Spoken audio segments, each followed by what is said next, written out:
Hello, sports fans, and welcome back to another brand new episode of Ball Games and Beyond with your host, Evan Groat. And as always, Ball Games and Beyond is brought to you by Sportsnaut.com. You know the drill. Go out there and follow Sportsnaut on YouTube. Click the notifications bell so you're always getting all the new video content that we're providing for you. You can also get the audio form of the podcast as well by searching Ball Games and Beyond on your favorite podcasting platform. Leave me a 5-star review and rating if you wouldn't mind doing that for me. Happy to be here with you again this week. I'm sure all of you saw the Masters over the weekend. It was a good tournament, not a great tournament, but a good tournament. We lost a little bit of the drama, I would say late in the day on Sunday with the greatness of Scottie Scheffler, and that is our topic for the show this week. We're gonna go with the PGA Tour. We're gonna kind of recap the Masters a bit, and we're gonna talk about the greatness and the dominance right now by Scottie Scheffler. I've got a couple questions I'd like to ask you. Do you think that the comparisons to Tiger Woods are fair? We've been hearing a lot about that. If you've been reading up at all about golf lately, there's a lot of comparisons out there right now with Scottie Scheffler and the way he's playing and how it compares a bit to the dominance that we saw, of Tiger Woods in his prime. Do you think it's fair? And also another question I want to ask you is, do you think it's possible? Now, it's been a long time since we have seen this happen in golf. 1930 was the last time we saw it with Bobby Jones in the pre-Masters era, but he was the last golfer to win the Grand Slam, which is when you win all 4 of the majors in one calendar year. Do you think it's possible that Scottie Scheffler could be the first man to do that in a very, very long time? Of course, we have seen the career Grand Slam. We've had 5 players who have completed the career Grand Slam. Rory McIlroy is still one major away with the Masters. He would be the 6th person to do it if he was ever able to do it. And then we saw the Tiger Slam, of course, in 2000 and 2001, where he won 4 consecutive Masters. But Scottie Scheffler right now is the favorite. If you look at the betting odds, he's the current favorite to win the PGA Championship coming up here at Valhalla next month in May. And he's also the favorite to win the final 2 majors of the year, the U.S. Open and the British Open as well. So it's possible. It'll be difficult, but it's possible the way he's playing right now that we could see it. I'd like to know what you guys think about that. You can reach me on X. You can DM me with some of your thoughts. Leave a message in the chat on YouTube. Give us your opinion on that. All right. So anyway, Scottie Scheffler, another dominant win. Was almost led wire to wire, was in the mix the whole entire tournament, and kind of pulled away from the field on the back 9 on Sunday at Augusta, where some of those other guys kind of fell off.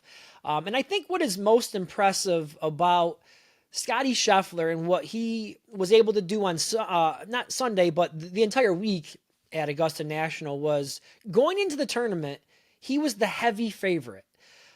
He's far and away the number 1 player in golf right now. It's really not even close. I thought Jon Rahm was close, but after what I saw from Rahm this past weekend, he lost to Scheffler by 20 strokes. 20 strokes. And having Rahm gone over to the Live Tour, just not playing as much golf as he's used to, I'm wondering how much that is going to affect his performances going forward. But getting back to Scheffler, what I think was most impressive about his win was going in, he was the far and away the favorite, and he was able to get it done. And I think, a lot of us take that for granted with the pressure that comes with being the favorite, especially in an individual sport like golf. I mean, we're not talking about a team sport like football, basketball, or baseball. It is all on his shoulders. The pressure is all on him to hit the shots, to drive the ball, to make the timely putts, to have the mental makeup and the demeanor out there on the golf course to get it done. And he was able to do that despite all the pressure. He's got a pregnant wife at home who, he wasn't sure if she was going to go into labor or not during the tournament. He said all along he was willing to withdraw from the tournament if she did go into labor. Lucky for him, that didn't happen, and he was able to complete the tournament and win. But, I'm just very impressed with his mental makeup and the way he approaches the game from that aspect, because we all know how physically talented he is. I know there's been some talk out there about him maybe not being as good with the putter as maybe some of the other greats out there, but he did make a change recently with the putter, and I think it helped him out big time at the Masters. So that is the topic of the show this week. We've got a great guest as well. We're going to be joined here in just a second in segment number 2 of the show by Bob Harig, who is a golf writer for SI.com. Great follow on X. You can follow him at Bob Harig, and he's also an author. He's written a couple different books on Tiger Woods. He's written a book about Tiger Woods and his rivalry with Phil Mickelson, and he's got a brand new book out. It just came out about a month ago, or a little under a month ago. It's titled Drive, The Lasting Legacy of Tiger Woods. So we're going to talk to Bob not only about his new book and a little bit about Tiger Woods, but also about the dominance of Scottie Scheffler here in the last few months of golf, when he has won 3 of his last 4 tournaments. He's got 9 wins on tour since 2022. So Scottie Scheffler off to a great start here so far at the age of 27 with 2 Masters wins on his resume. So we're going to take a quick break, and when we come back, again, we'll be joined by our guest, Bob Harig, to continue our conversation. Don't go anywhere. All that and more coming up next on Ball Games and Beyond. Welcome back to Ball Games and Beyond, and now we welcome in our guest for this week, and that's a great guest at that. Bob Harig, golf writer for SportsIllustrated.com, author as well, who has written a brand new book that came out March 26th, I believe was the date. I actually have my copy of the book right here. I encourage everyone to go out there and get it. The title of the book is Drive, The Lasting Legacy of Tiger Woods. We're going to discuss that, as well as Scottie Scheffler's dominance here recently in golf. But before we do that, Bob, we're happy to have you on. Thanks for giving up some of your time today. Hey, I appreciate you having me. Thanks very much. Yeah, so I mentioned the book, Drive, The Lasting Legacy of Tiger Woods. You can find it on Amazon.com. I got my copy at Barnes & Noble, actually. So go out there and get that if you're a big golf fan or a Tiger Woods fan like I am. Quickly, Bob, if you could just kind of give us a bit of an overview of what readers can expect when they pick up this book. Well, this past weekend at the Masters was kind of encapsulates what the book is about. Saturday when he shot 82 was, it was almost a highlight reel of what the guys endured for a good bit of the last decade. Injuries, his back problems. You could see the walking issues at times. Just never quite knowing when it's gonna get him. He has back spasms apparently. He doesn't really say a whole lot about it, but he doesn't give us a lot of detail. But that's what happened back in the 2014, 15, 16, 17 time frame when he really didn't play very much. But then what we saw Friday was what Tiger fought through. That was an amazing round of golf. Shot 72 on a day when there was only one score in the 60s. Winds howling, up to 40-mile-an-hour gusts. He made the cut again, 5 shots inside the cut number. Only 21 players beat him. Among those who didn't were Jon Rahm and Brooks Koepka and Jordan Spieth and Justin Thomas. And yes, Tiger struggled on the weekend, but again, that's sort of the book. The book is how Tiger his whole career has been not just his talent, which is obviously immense. He's got great skills. He'd have won a lot anyway. But I don't think he wins as much as he did without this incredible willpower. This resiliency, frankly, drive, the title of the book. And I've got numerous examples in there throughout his career, going all the way back, of how, other people might not have had the same result, even with the same level of skill, if it weren't for his incredible drive and his resiliency to push through. Yeah, I couldn't agree with you more. I've gotten through just one chapter because I just picked up my book, but a lot of what you just laid out is right there in the first chapter, and I think it's really impressive when you look at what he has gone through recently. I'm talking about the car accident and trying to get back into golf after dealing with that terrible car accident that he had, to come out there and be able to be competitive for the first two rounds.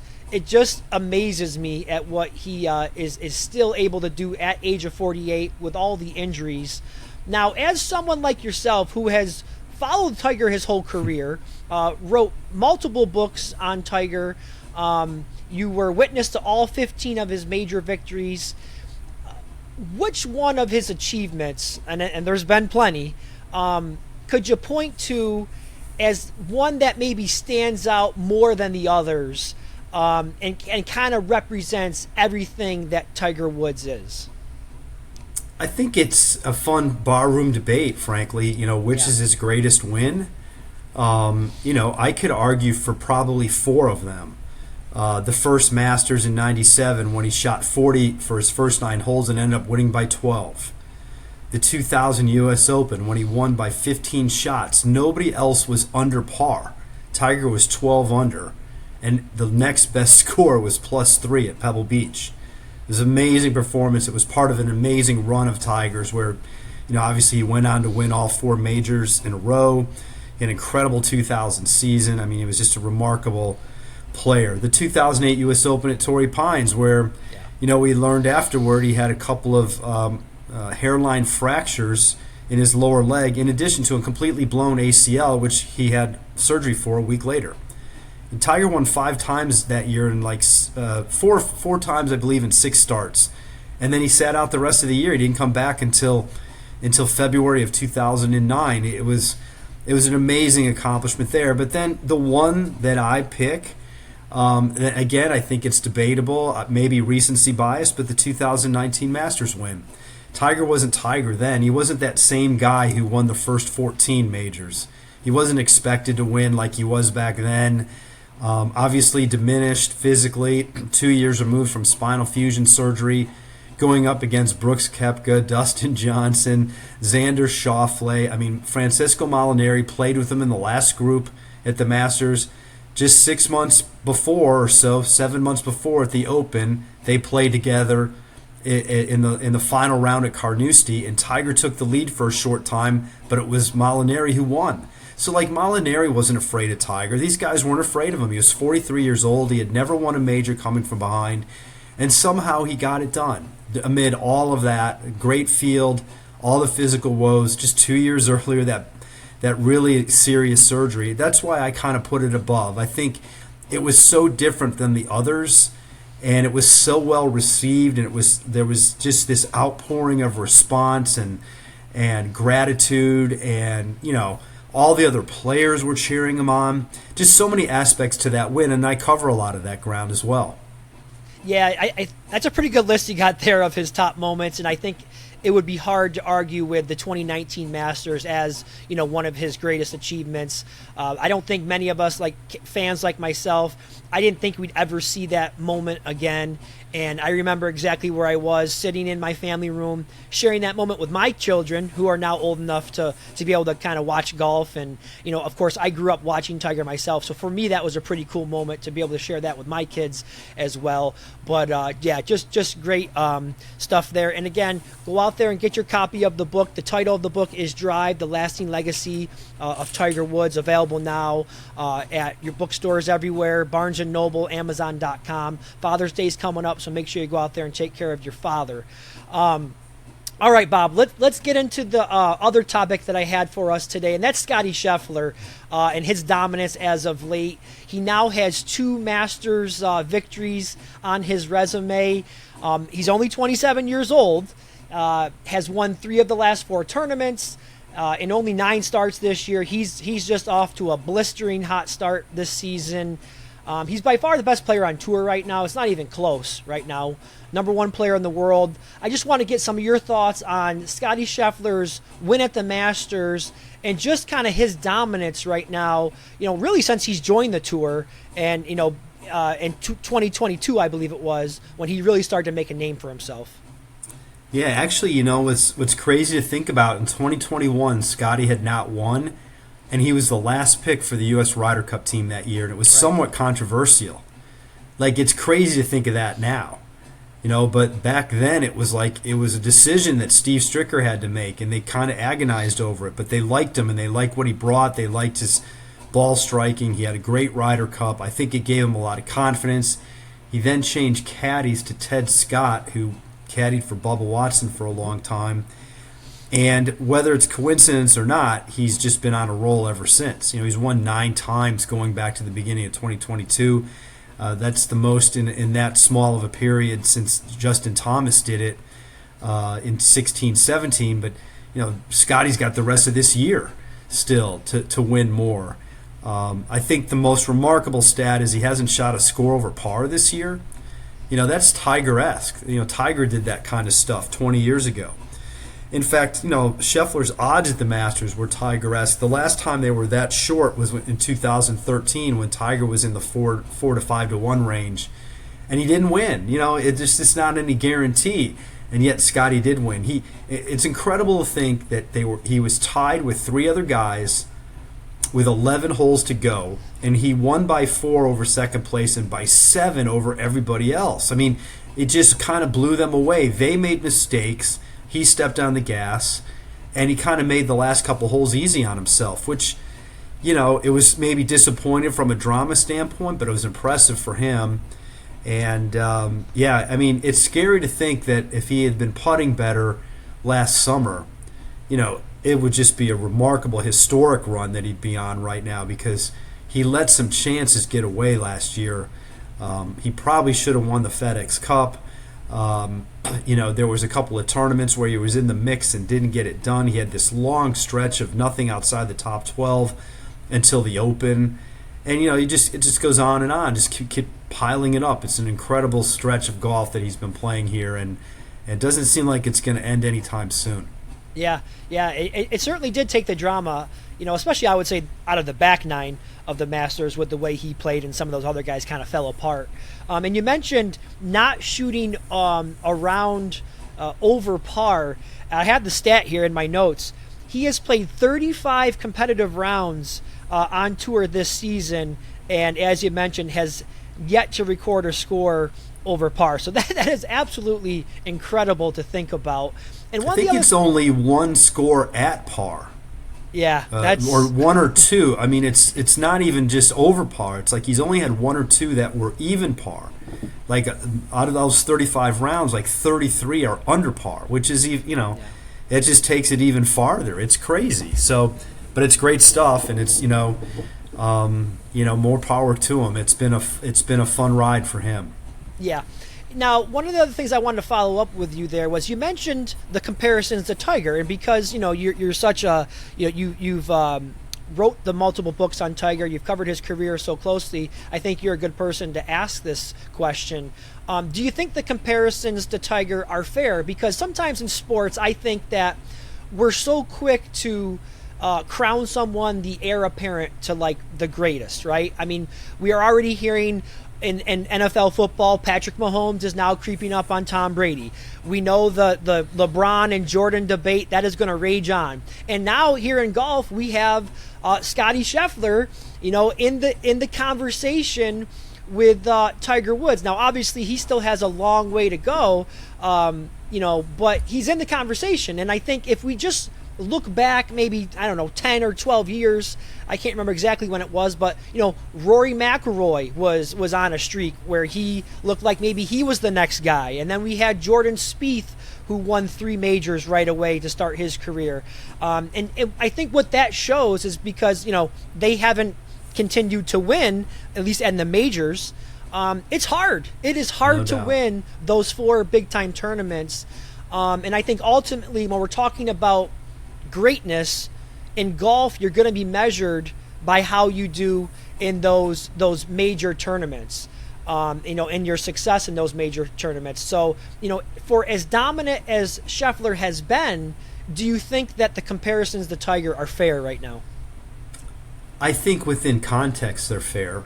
it's a short body of work, relatively speaking. I mean, let's see him play this out for another 3 years. Let's see where he is after 6 years of this. Tiger won the Player of the Year award 10 times. I believe Tiger had 10 seasons of minimum 5 victories. He had like 7 and 8 and 9 win years. The best Scottie's done is 4. That was 2 years ago. Last year, as good as he was, he won only twice. This year, he's won 3 times. Let's see if he can get to 5. 5 wins in a year today is monumental. It just doesn't happen very often. Jordan Spieth did it. Jason Day did it. Justin Thomas did it. But not many guys are winning at that clip. What we're seeing is there's a smaller window.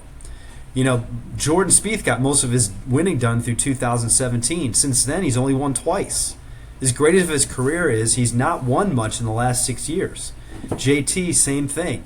He's only won, I don't want to, only. It's still impressive, but he's only won 4 times since 2000, and he's going on 2 years without a win. A lot of these guys just do not sustain it. Tiger sustained that for 11, 12 years. Actually longer. He won 5 times in 2013. That was still 5 years removed from his last major, but he was still winning at a big clip that year. He won 3 times in 2012. So that's where I think the comparisons, it gets a little dangerous. Last year, Scottie had an amazing adjusted scoring average on tour. I believe it was the 7th or 6th best all time. It was the best by anybody not named Tiger. Like, those comparisons are fair. He was in that ballpark. The level of consistency is fair. Winning 2 Masters in 5 tries or at this young age is fair. But to take it beyond that and expect it's going to continue, I think that's a lot to ask, and I think we have to sort of wait it out. There's so many ebbs and flows to golf. There's injuries. There's lack of desire. You wonder about that. He even talked on Sunday at the Masters about, how it's hard to be a golfer because you just, he can't stand it when he loses. And so you wonder, like, is the joy going to be there still, trying to keep doing this and trying to keep it up and talking to the media all the time and being expected to win and then if you have some setbacks, dealing with that. So I would say it's fun to compare on some levels, but be careful going too far with it because there's a lot more to go to get to where Tiger is. Our guest this week on Ball Games and Beyond is Bob Harig, golf writer for SI.com. And you can follow Bob on X at Bob Harig. So go out there and do that. You can get a little bit more information on his book as well. Bob, I was reading your article that you wrote on SI.com, your recap of Scottie Scheffler's win at the Masters. And one of the things that you talked about was how he kind of employed an old Tiger philosophy or strategy, I should say, of letting the other people around him who were close to him make the mistakes and kind of let them fall back, right? And, it just seems that for all of Scheffler's physical abilities, and there's a lot of physical abilities there, his ability to drive the ball, his chipping ability, making timely putts, he does those things at a very high level. But I think for me, the thing that impresses me the most is his composure, his demeanor out there, and the way he approaches the game from a mental standpoint. And that is another area, and I guess in a comparison to Tiger. And that's really where Tiger separated himself from a lot of his opponents was from the mental part of the game. Despite a shaky putter at times with Scheffler, he seems to have the total package. What's your take on that? Yeah, I agree with that. I mean, the putting isn't to Tiger's level, prime Tiger. Everything else is pretty good. He drives it better than Tiger. His iron play is elite. Tiger still has elite iron play. Frankly, when he's healthy, he can hit it. He can hit those iron shots stiff. He's amazing how solid he hits the ball. I don't know if he really employs the strategy of letting others make mistakes, but that's how it has looked. Tiger was the master at that. There was a U.S. Open Tiger won where he shot progressively worse scores every day, the one at Bethpage in 2002. He shot a good score in the first round, and they got worse by the day. And yet he still won because he didn't make the monumental mistake, and everybody else felt that they had to go after him. And I think that's not necessarily the right philosophy. Like, you get it in your head that he's infallible, and so you try to do things you shouldn't do. Morikawa admitted it. He said he got greedy on the 9th hole. He went for a flag, and he ends up hitting in the bunker and leaves one in there and makes double. Bad mistake. Like, you've got to take your chances when you can. And sometimes that's going to mean having a 30-footer for birdie. And that it's hard to be patient. I think that hurts Rory. Rory's so good and so skilled, he wants to go after pins sometimes, and it can hurt him. It's hard to be patient. Tiger was an amazingly patient golfer that way. So was Nicklaus. A lot of times they played to the middle of the green, and they would take their birdie runs when they got them, and they would get out of there with a par, and then other guys made mistakes around them. And then when they were behind, they felt they had to do things special just to beat him. And I think a lot of their wins were because the other guys gave them too much credit. And then going back to what I was saying earlier about Tiger, they didn't feel that way about Tiger 5 years ago. They didn't think that Tiger was infallible. And so that's what made that win even better. But back in the day they did, and I think we're starting to see that a little bit with Scheffler. I mean, I don't think it's any coincidence that the 3 top guys who were up there all made double bogeys on Sunday. You're going to have a hard time winning any tournament making a double bogey on the last day, especially on the back 9. And yet Homa did. Morikawa made 2 of them, and who am I missing there? Was it the Aberg?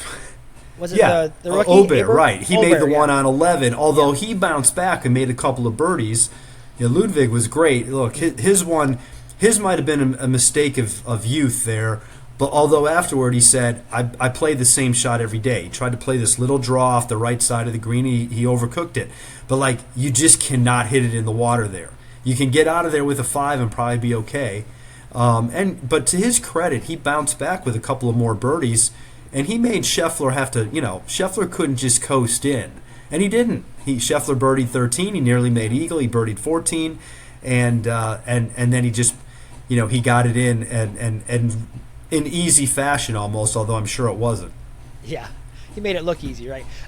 What about the prospect of Scheffler winning the Grand Slam this year? I mean, we haven't seen it since Bobby Jones, 1930 in the pre-Masters era. We've seen the career Grand Slam, of course, and we had the Tiger Slam, but. Do you feel like this is kind of shaping up? And I know we're a little early here to have this conversation, but Scheffler is currently the odds-on favorite to win the next 3 majors. Yeah. Do you think it's possible that he can complete this Scottie Slam, the Grand Slam here this year? I really don't think it is. I just think it's such a holy grail. It's so hard to do. Jordan Spieth won the first 2 majors in 2015 when the order was different.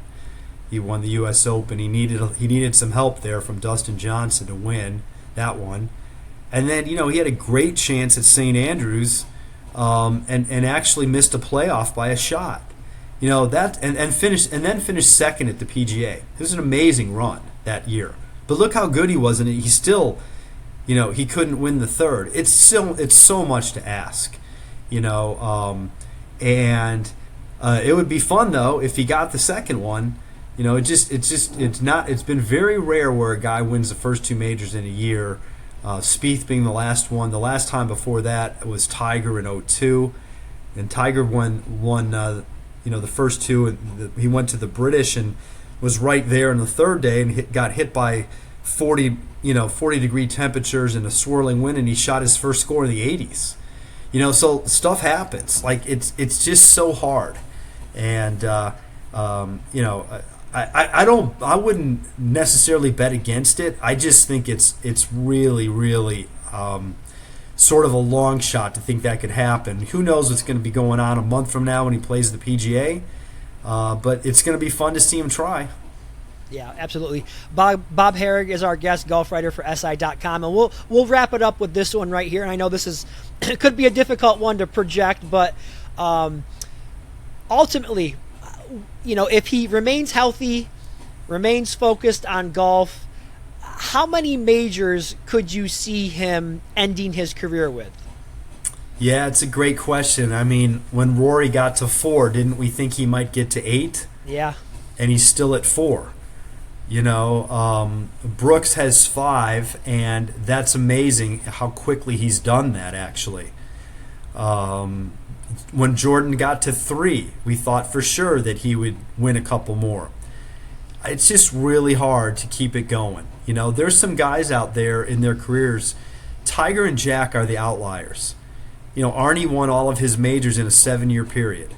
Tom Watson was sort of the same, maybe 8-year period of winning majors. The window isn't that big. So his windows, he's in his 3rd year now. Let's give him another 3 to see where he is. Can he pick off another 1 or 2 and get to 4 or 5 even? Frankly, in this day and age, if you get 4 or 5 majors, that's unbelievable.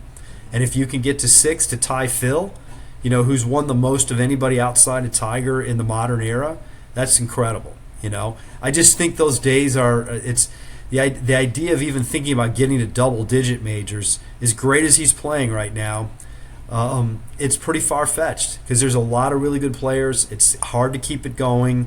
Things crop up. Courses don't suit you. And, although it doesn't look like anything's bothering Scheffler now, I would kind of put the cap on it around 4 or 5. Okay.